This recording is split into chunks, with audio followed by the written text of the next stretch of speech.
Bantwana benkosi, inkonzo isiyenzi izweni njobe kuseni siyibonile inkonzo ibika makhosazana sipha amazwi amnandi. Manje nake sesiyawuwelisa umbhobho usuya kwinhla isudi. Amen.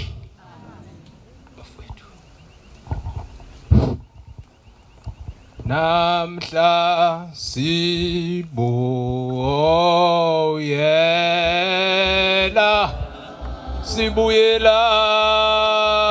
ku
ngiyayikhetha inkosi enkulu unyazi lwezulu. Amen.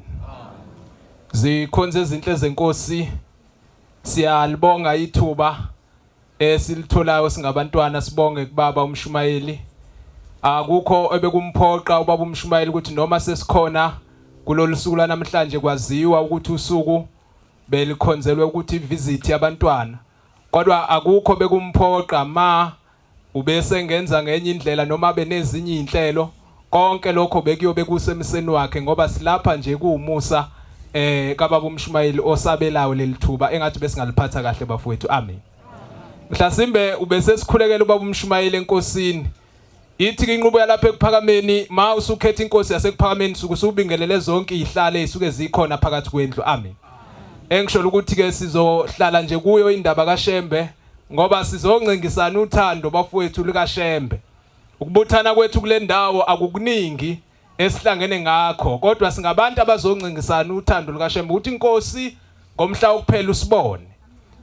Ingakho inkosi yasekuphakameni ubabila ngamabesixoxela abadala ngoba ithi incwadi yami yeBhayibheli ihlabelelo 44 ivesi lokuqala ithi Thixo sizwile ngeindlebe zethu obaba bethu basitshelile ngokwenza wakwenzayo emhleni yabo yasendulo. Amen. Bathi kabadala mabekhuluma yakuyenza ukukhuluma inkosi yasekuphakameni eParadise ithi maNazaretha ithi ningacabanga ukuthi mhlasimbe niyolahlwa ngenxa yezono. Ithi kodwa mani nazi izono. Ithi yebo niyoboshwa ejele lakhona ezulwini. Amazwi enkosi enkulu yasekuphakameni. Ithi ke mayiqhubeka ithi kodwa into enolahlwa ngayo okungayikhuluma indaba kaShembe. Ithi lapho ke niyolahlwa impela manje ngayikhuluma indaba kaShembe. Ithi ingoma yamaNazaretha ngithi 141 mangayeni 144 ivesi lakhona lesithathu lithi sizizwile lezi zindaba bayosinda ngazi abaningi bese iqhubeka igcizelele ithi kodwa umvuzo wazo uyokwamukelwa yilabo abakhulumayo ngazi. Alibonga igama lenkosi. Ngakho ukukhuluma indaba kaShembe uguqa uphakameni ukukhuluma indaba kaShembe usuku uyincengela uNkulunkulu uyicelela uthando uyicelela lo mvuzo athe utholwa abantu abakhulumayo ngendaba kaShembe. Ngiyafisa nje sikhulumeni sonke mabe ngenzeka. Libonga igama lenkosi. Singasabi makusuke kuvulwa ithuba sishiyelana inkundla ngendlela yakhona, kodwa lo luthando engikhuluma ngale solicela yake yalikhombisa inkosi enkulu yasekuphakameni ubaba mkhulu mayifika emzini waseGebizisila. Lapha kukhona kwesenkosi uDube. Angisezosho kodwa kukhona igama ebengifuna ukuthi ngilicacise kodwa ngisezolisho. Kwakukhona inkosi uDube isifikile inkosi enkulu yasekuphakameni ngeinsuku zayo. Lezi esizaziyo ukuthi njengamanje sibheke ku2 May oyisikhumbuzo senkosi enkulu yasekuphakameni. Kwakuyileso sikhathi ke ma uyiNazaretha nje uhamba nezikhathi ikhathi zonke zezinto ezenzekayo esontweni nokukhuluma kwakho kuhambiselana nalezo ikhathi wazi ukuthi njengamanje sikhuluma indaba eyodwa kaBhombela isitimela samampondo alibonga igama lenkosi.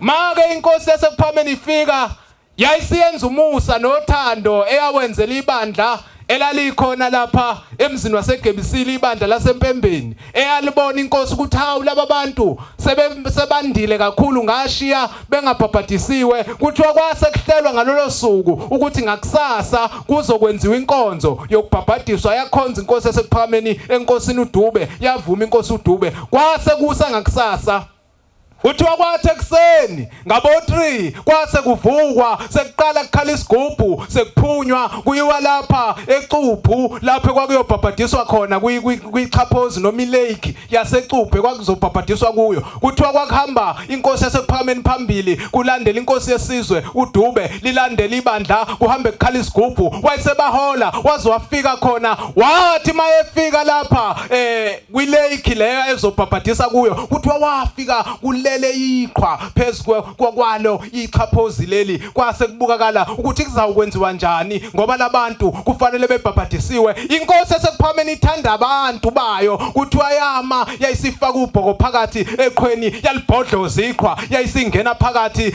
emanzini abandayo enjalo ngalesi yasikhathi zazi ingekho nalezi ngubo ezigqokwayo ezama protection namhlanje makubhabhadiswa ezigqokwa ngabefundisi nenkosi yasePhameni wayengena phakathi emanzini ezwe njalo kuthiwa wangena kuwa amanzi ebandiqhwa enjalo ethanda thina wathi mayiphakathi wayesewabamba amanzi ewadlalisa ekhuluma nawo ekhuluma nezilwane ezikhona kule Cuphu ababebhabhadiswa kulo kuthiwa kwakunezimboma kunezimvubu kukhona zonke izilwane eziyingozi wayesekhuluma nazo umuntu wasezulwini ukuthi hayi ake niqhele manje ngizobhabhadisa abantu bami.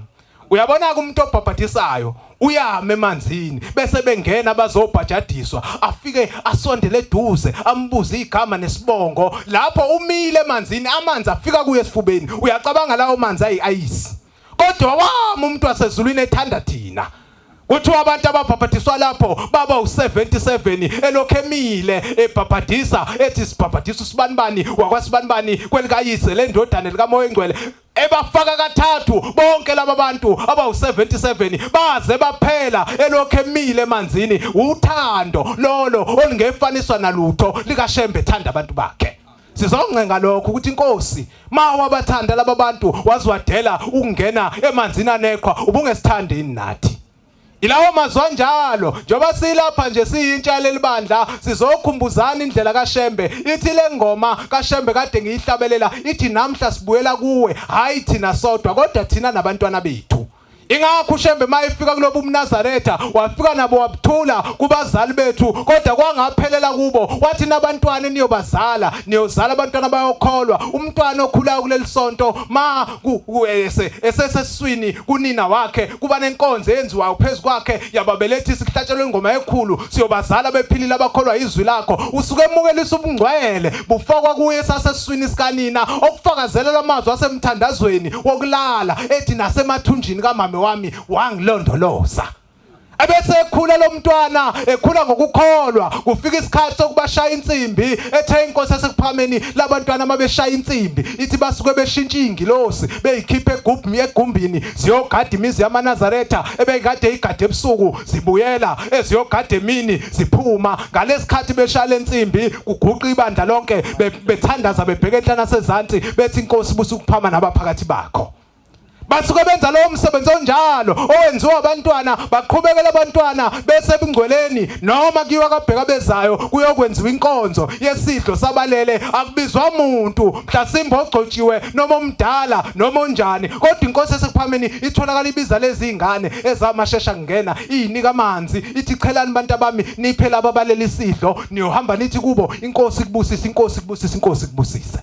Ilokho kufakazela incwadi eshiwe iBhayibheli yamahubo noma ihlabelelo u8 verse la khona elesibili ithi emlonyeni wezingane nowabancelayo uJehova ugxilisile amandla ilamandla afakazelwa ile ngoma yokuqala ekade idatshelelwa umfoka Gcabashe la ethi lapha evesini lesine ngomthandazo weingane uJehova wasilalela leli bandla likhona nje kwakuthandaza abantwana uShembe hamba ezule emahlane engenandawo elala emahlathini kodwa izingane zambona ukuthi hayi lo muntu akafani nabantu zalandela zihambe ihuba zithi inkosi sikelela ubaba noma ezule izintabini ilokho esokusho esokhumbuzana khona ukuthi njengoba singabantwana bebandla lamaNazaretha sibaluleke kakhulu phambi kwaShembe engathi ke besingayiphatha kahle sizamisise ukuhamba ngeimemezelo zezwi lakhe sengiyagcina ngiyacela bafowethu sizama ukuthi ithuba silibambisane kahle sishiyelane kahle nesikhathi sihloniphane nje phambi kwethu khona obaba abagcotshwa benkosi nenkosi yesizwe ngizocela ukwehlela ngezansi siyacela abaza ukukhuluma ngoba kukhona nabashuthakho mhlambe sisondele ngapha ngaphambili Nkosi yosibusisa amen Nkosi busenikuzweni ngikwaZulu ngesibongo entabeni zaseshowe noma emandeni ethempelini lasethanda inkosi ayibonge inkosi ngiyabingelela kubaba ndabezitha ngiyabingelela kubaba befundisi ngiyabingelela kubashumayeli komama bakhokheli nakwihamente engcwele ngiyabingelela egameni lonyazi lwezulu amen cha bangcwele bengithi ngizokhuluma umdali wami sengiyiyouth endala kodwa ngibone isikhala mayikhala phansi ubaba uNgubane ngoba ingelosi ziyaloba lapha ekhaya ziloba okukhulu nokuncane ngase ngiyathinteka ma ubaba uNgubane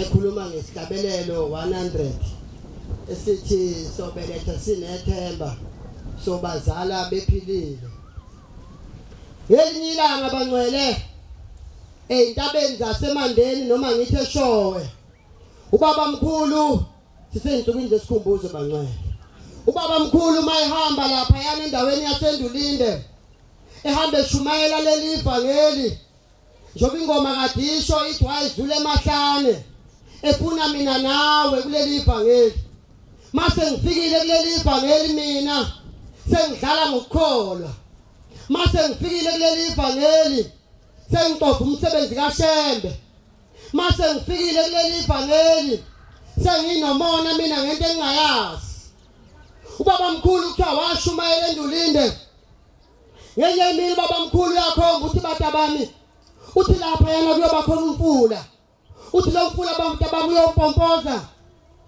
kuyoze kuphuphe umhlaba lapha emzini wakaManqele kunomthombo lapha ya opompozayo khona wakho nje ubaba mkhulu mayifika endaweni yaseNdulinde eyoshadisa emzini wakaSibiya bahlangana abantu eNdulinde bahlangana abantu eShowe bezobona umuntu wasezulwini abanye bembiza ngohlanya uma ibuka ubaba mkhulu enikelisa abantu laphana usayibona insizwe ezintathu uthi sanibona abafana bami uthi ningabakwabani nina uyavuma yedwa uthi wayese umfana ngaleso sikhathi uthi ngingwakwaShoba avuma omunye athi ngingwakwaMathonsi avuma omunye bebona umuntu wasezulwini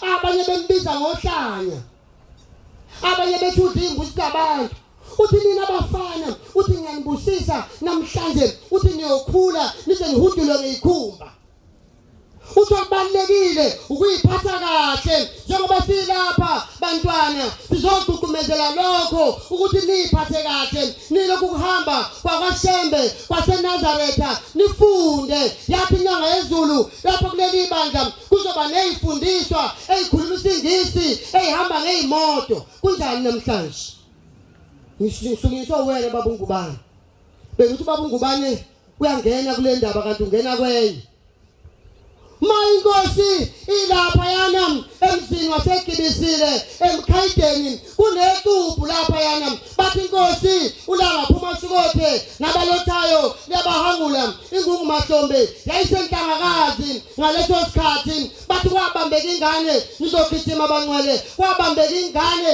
bedlala umdlalo weinkomo bewela ngeinkomo behambelele emashobeni einkomo bewela lapha yana emfuleni eqhubu yabambeka ingane yabamba yayifanga ngaphansi kwamanzi ithi mayisikhuluma lengane ithi ngaphansi kwamanzi yabona inkosi ilanga ikhuluma nengwenya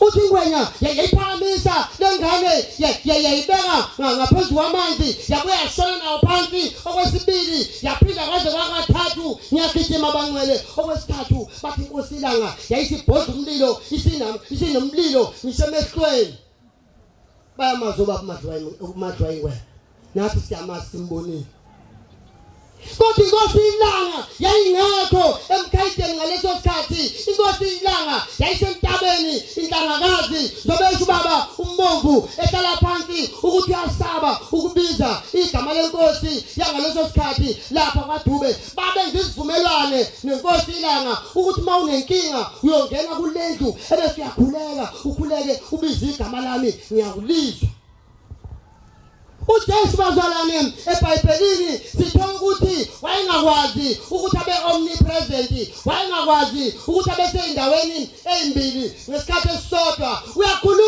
bayakhuluma osisi bakaLazarus bathi uJesu kathi ukuphi ngaso sonke lesi sikhathi ube bewukhona ngabe uLazarus akafanga ofakazela ukuthi uJesu wayengakwazi ukuthi abe omnipresent kodwa inkosi ilanga yakwazi ukungena ngaphansi kwamanzi yakhipha undunakazi umadwa ingwenya yamkhipha ngaphansi kwamanzi ingwenya yamkhiphela ngaphandle ayibonga inkosi mayelapha na babamkhulu endaweni yasendulinde uqhamuka ikhehla lakaShoba uthi sabona khehla lithi ikhehla yebo uthi woza lapha uthi wabonakala udingile udingeni nababile nabathathu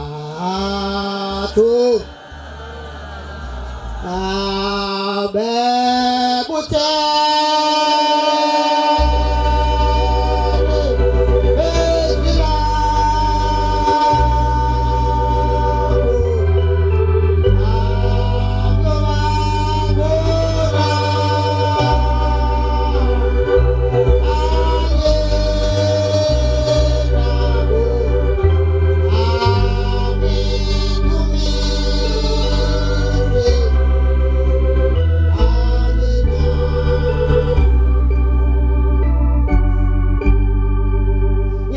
abangcwele kodwa ngizogijima kakhulu liphile ikhehla ngeku yenkosi wayibizwa kanjalo ubabamkhulu ngaleso sikhathi lalisho njalo ikhehla lakwaShoba elalikushuma lukuhlambululi ephebelini laseMpumalanga uthi batabami sengidlala ngevangeli bathi inkosi ubabamkhulu wayithi batabami asibekezele sengiphosithe sifike lapha siyakhona uthi batabami njengoba ningibona kusho ikhehla lakaShoba nithi ngiyayibona lengozi elapha uthi mina ngashawa ngishawela nobuNazaretha sake sabizwa enkosini umhlongo khona lapha endulinde basibiza bathi basibizela inyama kuhlatshiwe bathi siphakathi sisidla inyama kade senza inkonzo bathi siphakathi bamemeza abantu bathi sebephakathi uthi sishawela nobuNazaretha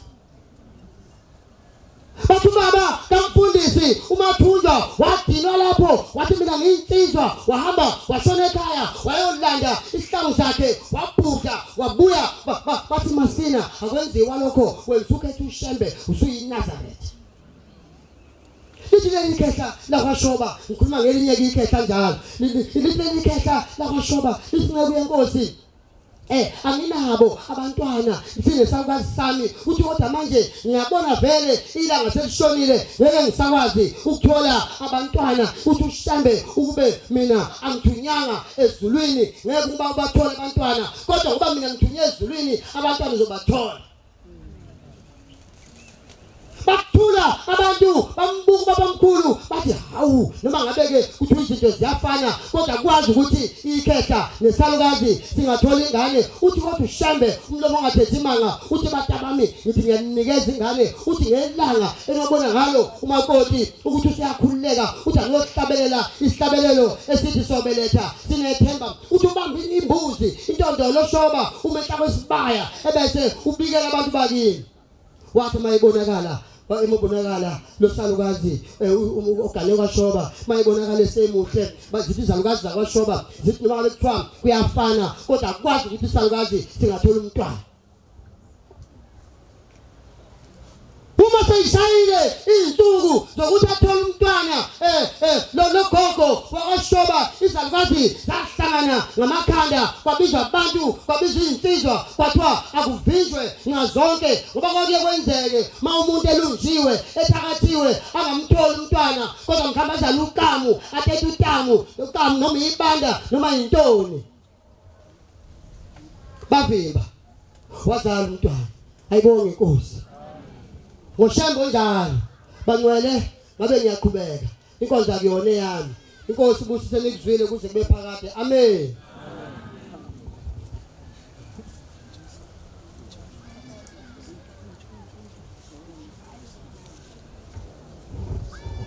Lamhlamina ithelile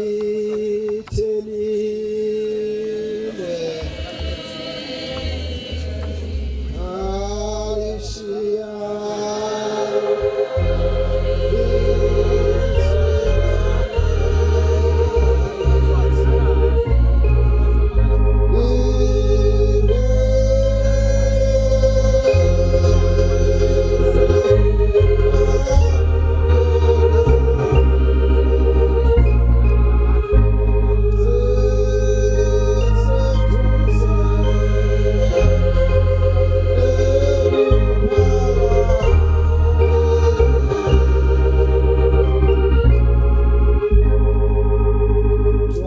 Shumayela bayacela abantwana benkosi beze la sizoba necala ezulwini mangabe inkonzo nikezwe intsha kuze kusukume obaba besikhona sintsha abantwana benkosi mangiphiwe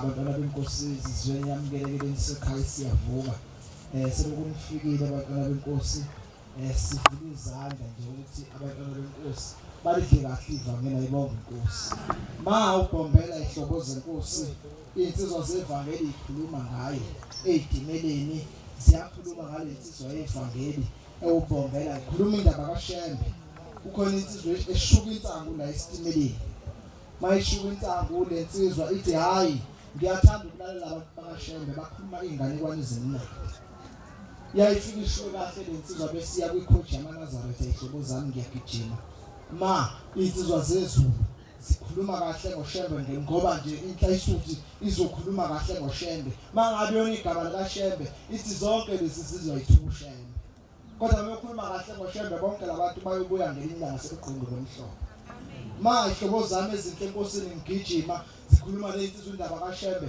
uhlahlabeke uma walensizwe ibheka insangu njalo uma ngabe ilalela indaba kaShembe bathi abayazi insangu uma ngabe sulalela suyidlile kahle indaba nje iyehla kahle nje understandeka ngazi kanjani ngazi ngidle nami insangu lenkosi kodwa tuyezwakala kahle indaba njengoba ngiyacabanga ke ma insizwa zevangeli seyishumayela kahle leli ivangeli sinangu nalomuntu usedla insangu yakhe ukusho ukuthi konke wakuhlangana kube into enhle elalelekayo kulombheni ma ihlobo zami ngigijima isiyahlabeka unkosikazi lo ozala lensizwa sekuthiwa hayi mfowethu uphuthume ekhaya nangu uma engathi uyahlabeka ziyahlabela insizwa ziningi ihlabelelo zalapha ekhaya kodwa ithi lensizwa kwakunehlabelelo engangisithando sithi inkosi yethu simakade simi phambili kwakho isiyehla lensizwa yemfuleni ngiyagijima ngapha isiyehla emfuleni ifike yahlabelela ihlobo zami iyahlamba ihlamba emfuleni ithi inkosi yethu simakade simphambi kwakho uthi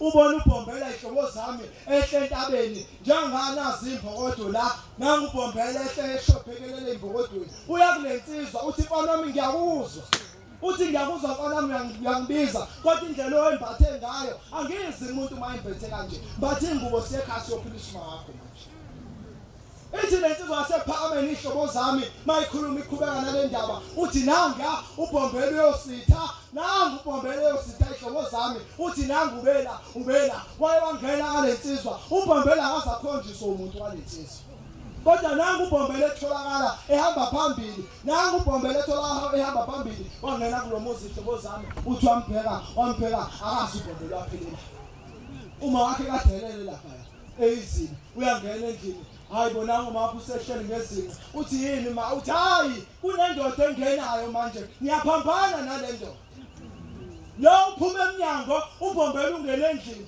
mayisangena lo phakathi ubhombele akekho endlini kodwa uthi nangu futhi uma wakho ubhombele uyaphambana na ubani lesikhuluma ngabantwana benkosi masuka la siya asiceleni ukusheba abantwana benkosi asiphuthayo naye futhi usheba stand yenzeka la isontweni uthanda wena uthanda ushembe yena kwakhe uyenzeka ihlobo zami uthanda ushembe wena usangane ngoshembe kanti ushembe uzokwala ngosikugcina manje siyathandaza ihlobo zami asikhulumi ngoba sinakho konke asikhulumi ngoba sinamagaga okwazi ukukhuluma sizofuna indlela sizofuna uthando sizofuna amakhathanda ushembe inkosi usabe izwi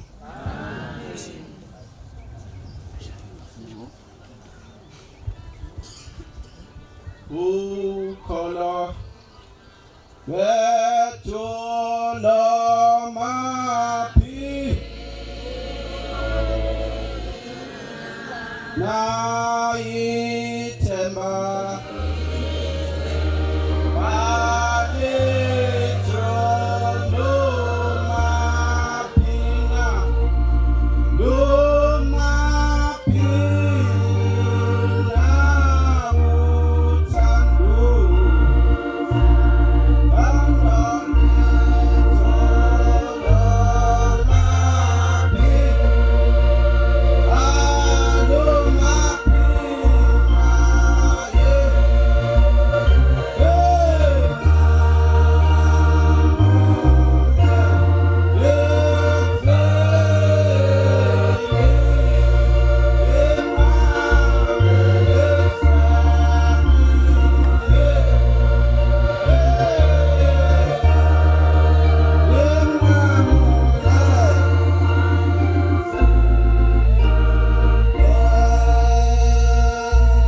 ushembe unyavulezulu amen manje Nazaretha ngiyaqhaqhazela ngibona ihlalo zasezulwini eyibeke ushembe ngiyayisaba khona nondaba ezithanda befundisi amen ngiyasaba kakhulu ngiyayikhetha inkosi esiphana Nazaretha ngiyaqhaqhazeleka ngazi ngoqala lapha indaba yashembe ijulile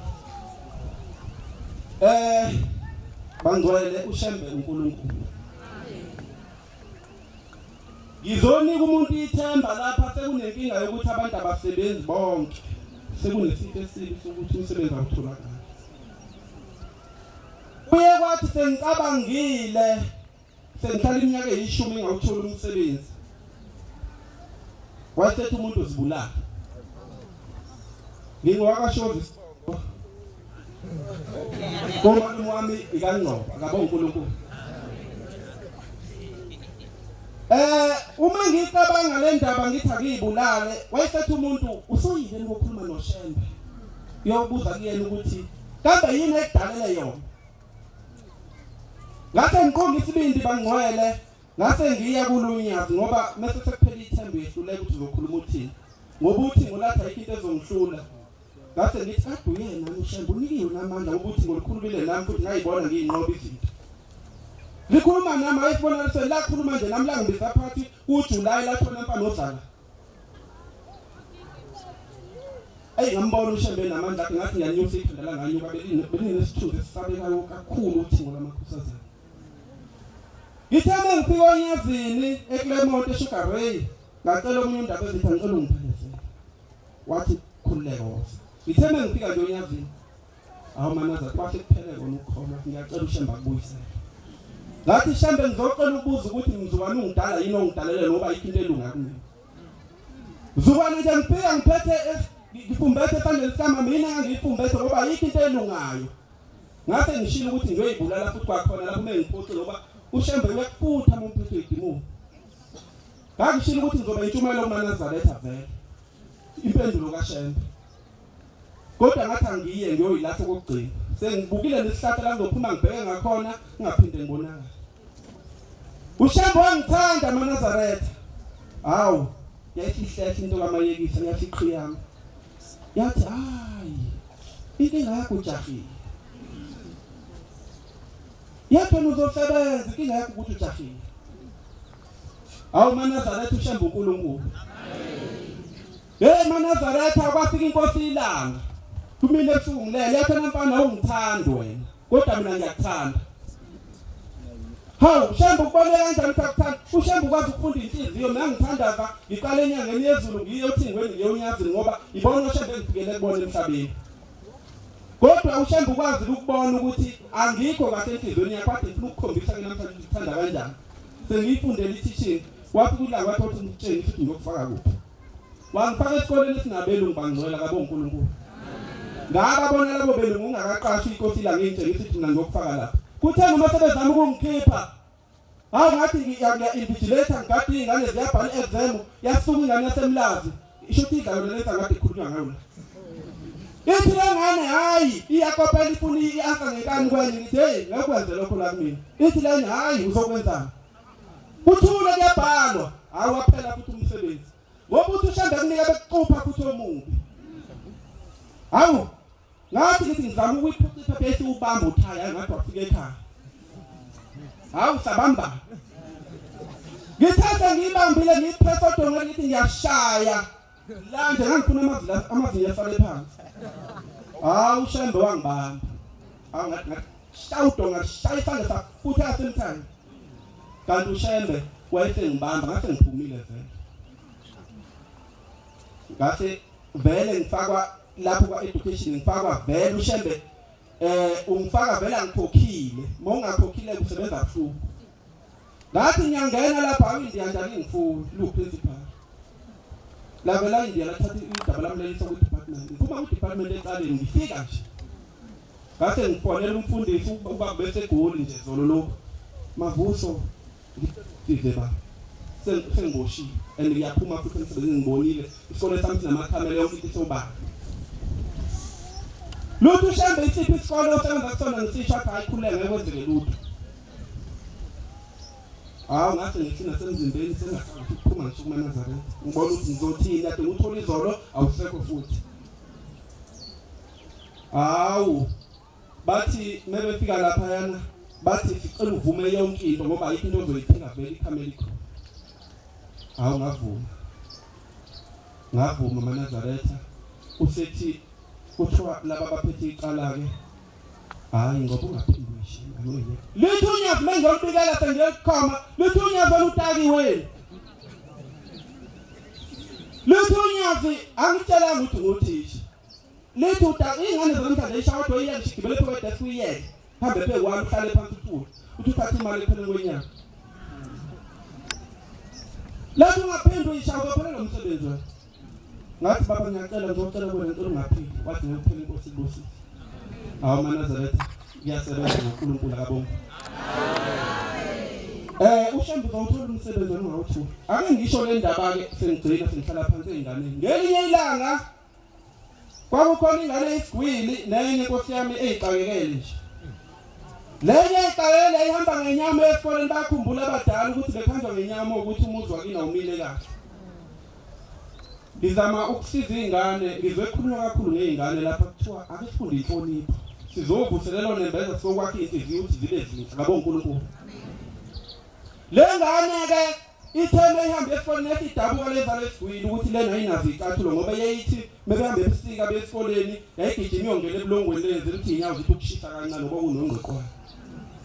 Kuthe ukuhamba kwesikhathi lengane yayisithi asenze umdlalo omuhle ngizokuboneka lezi icathulo. Ngizogqoka wena namhlanje ngakusasa iphinde igqokwe yini.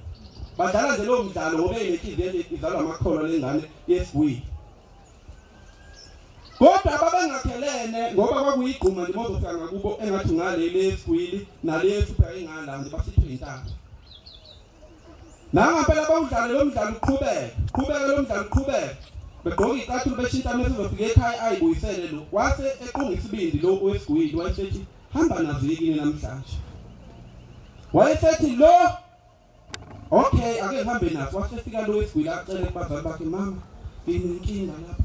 Icathulo zami seziyangiphintsha manje ayisagqokeki. Ngicela ukuthi othisha bangigcinele zona ngoba sifike inyawo seyishisa lana sethi ngala awu akungasho ngani uhamba uthenga icathulo ezinhle edrobheni. Uthe lo wesigwili eyakuloya ohluphekayo uyamtshela umntwana ukuthi hayi sengize kuwena namhlanje. Wayese emagqumeni uthe mefike esegqumeni embuke eza wayeseqaswa kakhulu ohluphekayo. Wathi shithi uzolanda lezi icathulo. Sengithathe lo mdlalo wakhe silokubonakala ngecathulo wasengena endlini wasethatha ummese waseyifika. Uthe mefika lezi icathulo uyafika lona uyasho ukuthi mngani wami ngikulethele indaba ezimnandi. Namhlanje lezi icathulo sesibolana ngazo sekwezakho. Ngiyacela sokwakha inhliziyo nonembeza. Engathi ungangaba naloloshwa uthi usunikeziwe kodwa kufumanise ukuthi akusekho. Nkosi usabe zulu.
Lokhu kephambi kwesimbiso wakagogo Sibongo la emlazi sabelweni Thimpela.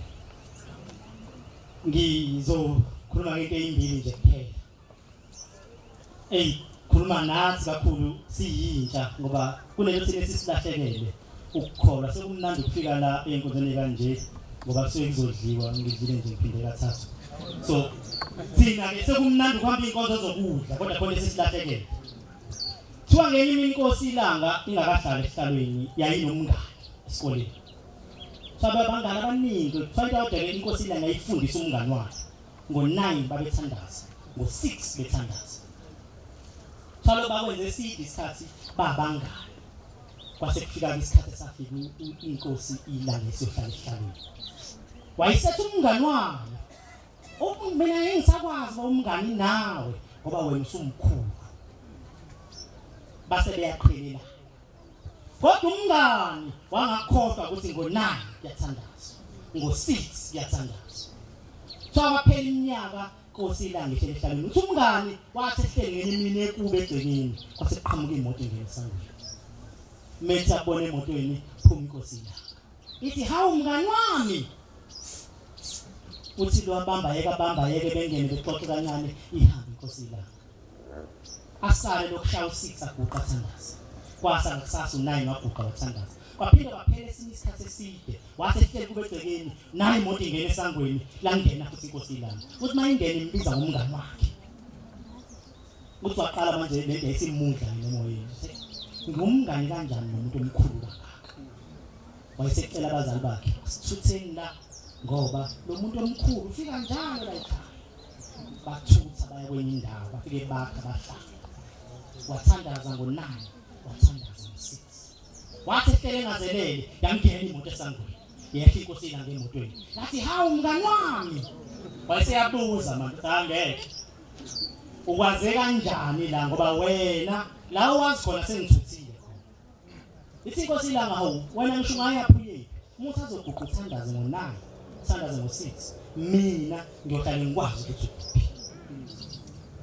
iningi lethu belithandaza bangiyisabatha kuphela futhi masethempelini makwenzeka phumekini isonto awuthandazile uhamba ngo12 emini uthemba khona sekwehle ingozi sumbiza ushembe uyokuzwa yini uma wenzeka nje usesikoleni ngakuthikile esikole ngizothi hapha la bendawo khona ingane esebenza kababa yakamthuni yakashumela ifuthi yangemini ithi lengane yathi sesikoleni kune project ukuthi kube yi-free period ukushabe ngekho mayibuka isikhathi 9 ithi ayisifikela nje ngoba seku9 ayiveli igumula isashelo besiguqala phezu desk ayisishaya isilando sebandla savuka nathi ithi yathi siqeda lengane isilando sebandla ithi yezwa ugugugugu ngaqedi ngokubona siyazi ukuthi nesafunda amaqhamuka uthisha kade kuyi-free period ziyazi bepho ngamadesk yabo kuniwe nje ithi weza khona ugugugu ayitshela ukuthi kuzoqhamuka uthisha wathi athatha eqeda nje isilando sebandla umephakama zonke ingane beliphansi eklasini ziyadlikisa uyedwa yena ngenyama abanye sevele emawindini bakhomba yena kuthiwa nango sifako sathana uthi lapho se-ofisi iqala kwathe i-ofisi iphumbuye nomzali wagoduka uthi-ke lathi iqala i-ofisi make liqala lakulahla wena sokufaka isayini eqaleni sikushisa uthi ngasuka lapha ngahamba ngafika ekhaya ngabika uthi ngathi yathi yayilona Nazareth noma ngisakhumbula kahle wayilona lo Nazareth safika kubo sithi ithi nomzali sasa yazobikela la uthi asibikela ugogo sasa siye esikoleni kwasa ngakusasa ekseni basavu bathi gogo asindele umthandazo kanani ngithandaze ngoba vele liqale ushembe ayiqedile kuyena futhi sina ngashaya u9 isikole singene kusendawo singene ngo9 baguqa egcekeni bathandaza basibaphuma beesikoleni lama befika nje esikoleni bangene office mabengene office behlala isikhashana semaqala nje kukhuluma isifuna ukuziphendulela ukuthi cha mina ngenzeni kakusomkhulu uphuma wena naleqolo edimoni lakusela ivule edimoni la phumela ngaphandle sile ngane ngaphuma ngahlala ngaphandle faka sithi isikhathi ngihleli ngaphandle sinesikade aphuma ugogo futhi phuma eHOD iqala phuma isiyahleka eHOD kulandela ugogo kulandela principal bonke bayahleka athi somkhulu hambe eklasini uyofunda singihambe nje eklasini uthi manje ingqondani sibamba iyabamba yaye ukuthi awushuthi makuphuma la bayangishisa yena silengane utsakhala lesayizela asho isho njalo utsakhala lesayizela sonke kuyodwa insimbi siyithanda esikoleni yileyo sagoduka yakhala leyo nsimbi silengane yaba unumber 1 esangweni igoduka ekhaya caba ufika gogo mbamba gogo kwenzakaleni ugogo wena kasuphuma nje lapha eoffice uthi ngene indoda ebifake ijazi elimhlophe nesigqoko semnyama uthi fike yangithinta ehlombe yathi thula lo uzokhuluma lana ngizokhuluma umntana uthi gogo konke bengikusha ngazi ngithini kodwa ngikhulumile uthi le ndoda ithe isiqedile singibamba sahlombe yaphuma yahamba uthi endleleni sengihamba ngiza ngapha uthi ngihlangane nenye futhi yangibuza ukuthi labe ngekhona ngihambe kanjani uhambe kanjani ndaba lomntana uthi ngathi hayi ihambe kahle kuthiwa akafunde uthi le ndoda isingidlule nje ngamagasi amabili amathathu mangiphendwa akho umuntu emva kwami uthi gogo nami ngibese ngidla phansi akangisazi wenzakala ngazongena ekhaya silengana sidosi isihlabelelo Esizivula wayambuza gogo obani la ikhala obabonile hayi abekho emndeni la ikhala engibabonile sithi ke yasivula isitabele lathi ngabakhomba la sasikhomba siqalwe lathi nangi lo ngene office ombambasana so yayithi endleleni yakhomba inyanga yezulu lathi nangi lo engihlangane naye endleleni sengiphetha uningo kwenzakala kuthina siyintsha ngizoxoxa indaba encane ngizoyishiya ngingasho ukuthi wenzakala ngayo uyoyiconclude wena ngendlela yakho kunezilwane ezimbili zihlala ehlathini ingwe nembongolo lezi zilwane zombili ingwe nembongolo bese iphisana ngotshani lapha ngotshani ithi imbongolo utshani bubovu ithi ingwe yakula wena utshani buhlaza ithi imbongolo bubovu ithi ingwe buhlaza baqhubana baye enkosini inkosi ehlathi ibhubisi fike imbongolo iqala Nkosi uyangiphikisa lona ukuthi utshani bubovu ithi kubesi ya bubovu utshani phithela mpolo isamangela ingwe edoti isijezo ibhubesi lisakajeze lona ngoba uphikisana nembongolo ngoba lo yaphika into kuyona yamnika isijezo yasuka imbongolo eTakadula yayibhekela le yasala ingwe nebhubesi yayisibuza ingwe ebhubesini awu kodwa Nkosi kanti utshani abukho yini green bukho lihlaza utshani kathi kubesi yanga buhlaza utshani kathi ingwe hawu pho isijezo ngisinikwa mina ngilithwalelani icala ma utshani buhlaza ngempela lathi kubesi hayi wena isijezo sithola akusona ukuthi ube wrong noma ube right elokuthi wena uyi such intelligent creature uphisa nembongolo zingani ongazenza nje la ehlathini wena khethe nje ukuspend i-hour lakho lonke phisa nembongolo ungako kwenzeka ke empilweni zethu kufika abantu bekhulume kabi ngoshembe bese nathi siba izimbongolo siphisa Nkosi ayisemizweni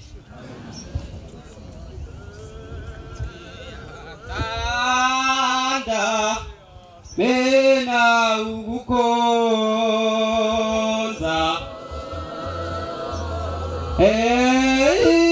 Nkosi Yesu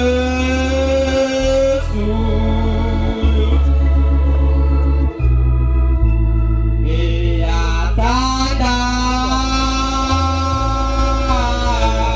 mena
Sumana wikhethi Nkosi yaZulu amen.